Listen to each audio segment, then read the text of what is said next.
Hello everyone, Girnar coaching academy या चॅनलवर तुमच्या सर्वांचं स्वागत आहे। आज आपण बैठक व्यवस्था म्हणजेच सिटिंग अरेंजमेंट या एका नवीन टॉपिकला चालू करतोय किंवा रांगेतील स्थान असं देखील याला आपण म्हणू शकतो। मिक्स प्रकारचे एक्झाम्पल असतात। हा एक इम्पॉर्टंट टॉपिक आहे। सोडवायला दिसताना आपल्याला ही एक्झाम्पल खूप अशी लेंदी दिसतात, पण सोडवायला अतिशय सोपी आणि पटकन आन्सर निघून जातं आणि फिक्स मार्क्स भेटतात। तर चालू करूयात बैठक व्यवस्था म्हणजे सिटिंग अरेंजमेंट किंवा रांगेतील स्थान या टॉपिकला। आणि आपण डायरेक्ट एक्झाम्पल थ्रूच बघूयात की ही उदाहरणं सोडवायची कशा पद्धतीने। तर पहिला प्रश्न बघूयात।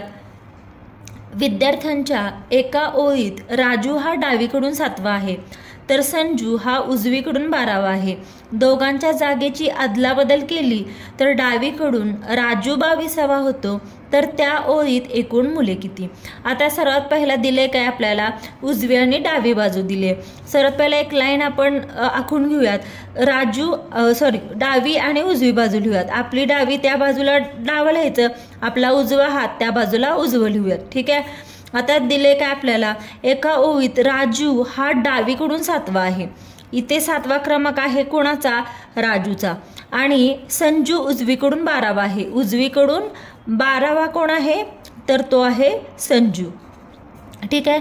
दोघांच्या जागेची अदलाबदल केली तर आता काय करायचं, या दोघांच्या जागेची अदलाबदल केली म्हणजे राजूच्या जागी कोण येणार, संजू येणार, आणि संजूच्या जागी कोण येणार, तर राजू येणार। म्हणजे इथे अदलाबदल केली तर डावीकडून राजू हा 22वा होतो, म्हणजे अदलाबदल केल्यानंतर डावीकडून राजू हा कितवा होतो, 22वा होतो।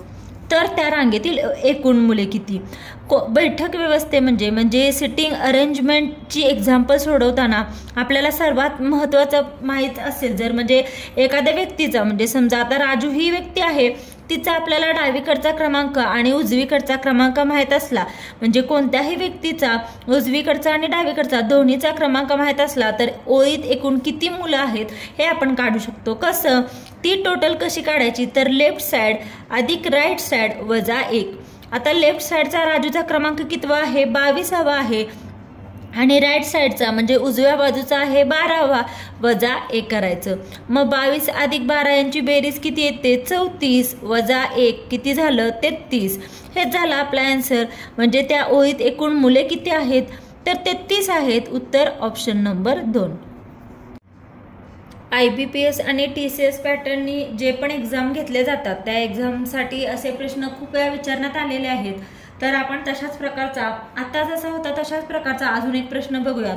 पुढचा प्रश्न क्रमांक 2। मुलांच्या एका रांगेमध्ये A हा डावीकडून 10वा आहे तर B हा उजवीकडून 9वा आहे। दोघांच्या जागेची अदलाबदल केल्यास A हा डावीकडून 15व्या क्रमांकावर येतो, तर त्या रांगेत एकूण मुले किती। जेव्हा असे टोटल रांगेतली मुलं विचारलेले असतात, आपल्याला 2 गोष्टी सर्वात आधी माहीत पाहिजेत। कुठल्याही एका याची डावीकडून आणि उजवीकडचं स्थान माहीत असायला पाहिजे। सर्वात प्रथम काय करायचं, डावी आणि उजवी बाजू आपण लिहून घेऊयात म्हणजे कन्फ्युजन होत नाही। आपल्या डाव्या हाताला डावी बाजू आणि उजव्या हाताला आपण उजवी बाजू लिहून घेऊयात। तर दिलंय काय, मुलांच्या एका रांगेत A हा डावीकडून 10वा आहे। डावीकडून 10वा क्रमांक कोणाचा आहे, Aचा आहे, ते लिहून घेऊयात। तर B हा उजवीकडून 9वा आहे। B हा उजवीकडून 9वा आहे। आपण असं लिहून घ्यायचं म्हणजे कधीही कन्फ्युजन होत नाही आणि एक्झाम्पलचा आन्सर देखील काढताना चुकत नाही। असं एक लिहून घेतलं आपण, छोटीशी डायग्राम काढायची आणि नंतर दिले काय, दोघांच्या जागेची अदलाबदल केल्यास म्हणजे मागासारखं सेम या दोघांच्या जागेची अदलाबदल करायची म्हणजे Aच्या जागी येणार B आणि Bच्या जागी येणार A। जेव्हा अशी अदलाबदल केल्यास पुढे काय दिले कंडिशन, A हा डावीकडून 15व्या क्रमांकावर येतो। A हा डावीकडून कितव्या क्रमांकावर येतो, 15व्या क्रमांकावर येतो। तर रांगेत मुले किती। आपल्याला सगळ्यात पहिली टर्म काय माहीत पाहिजे, कोणत्याही एका टर्मचं उजव्या आणि डाव्या बाजूचा क्रमांक।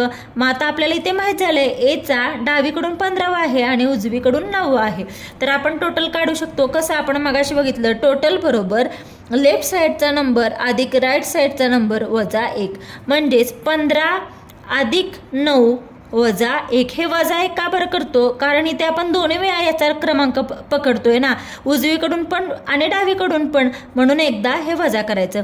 मग 15 अधिक 9 किती? 24, आणि 24 वजा 1 बरोबर 23. हेच झालं आपला आन्सर. म्हणजे त्या रांगेत एकूण मुलं किती आहेत? तर 23. उत्तर काय? Option number 2. नेक्स्ट क्वेश्चन बघूया. एका वार्षिक परीक्षेत उत्तीर्ण झालेल्या विद्यार्थ्यांमध्ये मानसी 11व्या क्रमांकावर शेवटून 31व्या क्रमांकावर आहे. जर परीक्षेत अनुत्तीर्ण विद्यार्थ्यांची संख्या 8 असेल तर एकूण किती विद्यार्थी परीक्षेत बसलेले होते? हा आयोगाने विचारलेला प्रश्न आहे. आता सर्वात पहिला आपण कंडिशन चेक करूयात. काय दिलंय? उत्तीर्ण झालेल्या विद्यार्थ्यांमध्ये मानसी दिले, मानसीचा क्रमांक दिलाय. तो मानसीचा क्रमांक 11वा आहे आणि शेवटून 31वा आहे. आत्ताच आपण बघितलं, कोणत्याही एका टर्मचे आपण एकूण विद्यार्थी काढू शकतो. कधी? जेव्हा त्या व्यक्तीचं किंवा काही असेल XYZ, त्याचा जर उजवीकडून आणि डावीकडून किंवा पुढून आणि मागून क्रमांक माहीत असेल तर आपण एकूण विद्यार्थी काढू शकतो. पण हा प्रश्न तुम्ही जर व्यवस्थित वाचला तर तुम्हाला कळेल इथे 2 कंडिशन दिलेत, एक उत्तीर्ण विद्यार्थी आणि एक अनुत्तीर्ण विद्यार्थी.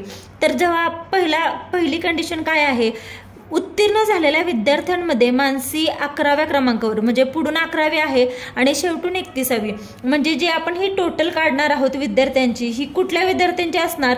उत्तीर्ण विद्यार्थ्यांची फक्त असणार. ती कशी काढतो आपण? टोटल बरोबर L अधिक R वजा 1.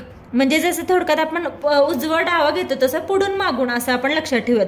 डायरेक्ट आपण करूयात. 11 अधिक 31 वजा 1. 11 अधिक 31 किती झालं? 42 वजा 1 बरोबर 41. हे 41 हे टोटल कोणते विद्यार्थी आहेत? तर हे उत्तीर्ण विद्यार्थी आहेत. त्याच्यासोबत आपल्याला काय सांगितलंय पुढे प्रश्नामध्ये? जर परीक्षेत अनुत्तीर्ण विद्यार्थ्यांची संख्या 8 असेल तर एकूण विद्यार्थी किती परीक्षेला बसले होते? मग परीक्षेला बसलेल्या विद्यार्थ्यांमध्ये फक्त उत्तीर्ण येणार का? नाही, तर एकूण विद्यार्थी विचारलेत, म्हणजे त्यातले पास झालेले पण आणि नापास झालेले पण, म्हणजे उत्तीर्ण विद्यार्थी प्लस अनुत्तीर्ण विद्यार्थी. 41 उत्तीर्ण आहेत प्लस आपल्याला 8 दिलेत अनुत्तीर्ण, आणि यांची बेरीज म्हणजेच काय येणार? एकूण विद्यार्थी. मग यांची बेरीज आली 49. म्हणजे त्या परीक्षेला बसलेले एकूण विद्यार्थी किती होते? तर ते होते 49. ऑप्शन नंबर 2 हे झालं आपलं आन्सर. नेक्स्ट क्वेश्चन बघूया. आता हा एक वेगळ्या प्रकारचा प्रश्न आहे. आतापर्यंत आपण एकूण मुलं कशी काढायची किंवा एकूण संख्या, रांगेतली संख्या ते बघितलं. पण आता या टाईपच्या प्रकारामध्ये आपण काय करायचं? तर मधली मुलं किती आहेत किंवा मधली संख्या किती, क्रमांक किती ते बघूयात. तर प्रश्न कशा पद्धतीने विचारला जाऊ शकतो? एका 30 मुलांच्या रांगेत P हा उजव्या टोकाकडून 4था आहे आणि डाव्याकडून 10व्या क्रमांकावर आहे. तर P व W मध्ये एकूण मुले किती? आता सर्वात पहिला आपण एक रॉ एक्झाम्पल लाईन काढून घेऊयात. त्यामध्ये काय दिलंय? एका रांगेमध्ये एकूण मुलं किती आहेत हे तर आपल्याला कळलं. एकूण मुलं आहेत 30. हा डावा हात म्हणून आपण डाव्या बाजूला लिहूयात. हा उजवा हात लिहितो तो, म्हणून उजव्या बाजूला लिहूया. ठीक आहे. आता दिले काय? 30 मुलांच्या रांगेत P हा उजव्या टोकाकडून 4था, P हा उजवीकडून 4थ्या टोकावर आहे आणि W हा डावीकडून 10व्या क्रमांकावर आहे. इथे तर आपल्याला कळलं एवढं. तर विचारलंय काय आपल्याला? P आणि W इथली फक्त आपल्याला मुलं एकूण क्रमांक विचारले, हे फक्त विचारले, बरोबर. तर आपण काढायचं कसं? अतिशय सोपं एक्झाम्पल आहे. सर्वात पहिला काय करायचं? या दोघांचे नंबर दिले त्यांची बेरीज करायची, म्हणजे 10 अधिक 4 झालं 14. पण आपल्याला एकूण मुलं किती दिले आहेत? 30 मुलांची रांग आहे. मग दिलेल्या रांगेतून यांची बेरीज वजा करायची, म्हणजे 30 वजा 14 करायचं आणि याचा आन्सर किती आलं? 16. म्हणजे P आणि W यांच्यामध्ये एकूण किती मुलं आहेत? तर ती आहेत 16. Answer option number 2. Thank you for watching. Please व्हिडिओला लाईक करा, शेअर करा, कमेंट करा आणि चॅनेलला सबस्क्राईब करायला विसरू नका. आणि अशा प्रकारचे कोणत्या टॉपिकवरचे व्हिडिओ तुम्हाला पाहायला आवडतील ते कमेंट करून नक्की सांगा.